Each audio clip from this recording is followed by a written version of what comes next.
So friends, आज अपने इस वीडियो में बात करने वाले हैं कंजर्वेशन ऑफ बायोडाइवर्सिटी। तो इसके अंदर एक वर्ड आता है IUCN, यानी international union for conservation of nature, यानी विश्व प्राकृतिक संरक्षण संघ। तो IUCN ने क्या किया, जो विश्व के अंदर जितनी भी प्रजातियां हैं जीवों की, उनको संरक्षण किया ना, उनके कंजर्वेशन के लिए उनको 5 सब क्लासेस के अंदर बांट दिया। तो आज वीडियो में बात करेंगे वो 5 सब क्लासेस कौन कौन सी है जिसमें IUCN ने बांटा गया है विश्व को, विश्व के ये जो भी प्रजाति है उनके संरक्षण के।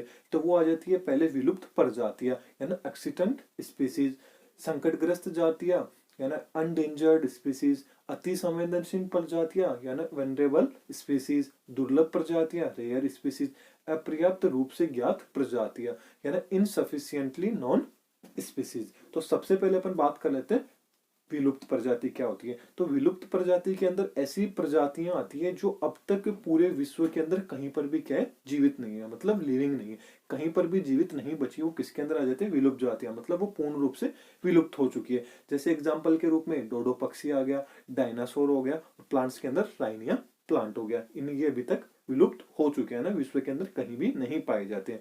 फिर बात कर लेते हैं संकटग्रस्त प्रजातियां कौन सी होती है। तो संकटग्रस्त जो प्रजातियां होती है उनके अंदर वो प्रजातियां आती है जिनका यदि संरक्षण या ना उनका यदि कंजर्वेशन अपन ने जल्द से जल्द नहीं किया गया तो वो धीरे या ना जल्द ही, बहुत जल्द ही विलुप्त हो जाएगी, मतलब वो विलुप्त की श्रेणी के अंदर चली जाएगी। मतलब जो संकटग्रस्त जातियां अब बची हुई है उनका कंजर्वेशन यदि अपन जल्दी से नहीं करेंगे तो वो जल्दी किसमें, विलुप्त प्रजातियों के अंदर ट्रांसफर हो जाएगी। एग्जाम्पल के रूप में आ गया बाघ हो गया, चित्ता आ गया, सर्पगंधा और गेंडा, ये सब आ गए।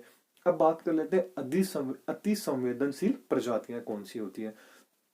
तो इन प्रजातियों के अंदर ऐसी प्रजातियां आती है जिनकी संख्या बहुत तेजी से कम हो रही है, मतलब जो बहुत ही ऐसी प्रजाति जो बहुत जल्द ही कम, बहुत जो है तेजी से कम हो रही है, और यदि इनका कंजर्वेशन जल्द ही नहीं किया गया तो ये किस में आ जाएगी, संकटग्रस्त प्रजातियों के अंदर आने की आशंका है। मतलब ये एक सब क्लासेस एक दूसरे से जुड़ी हुई है।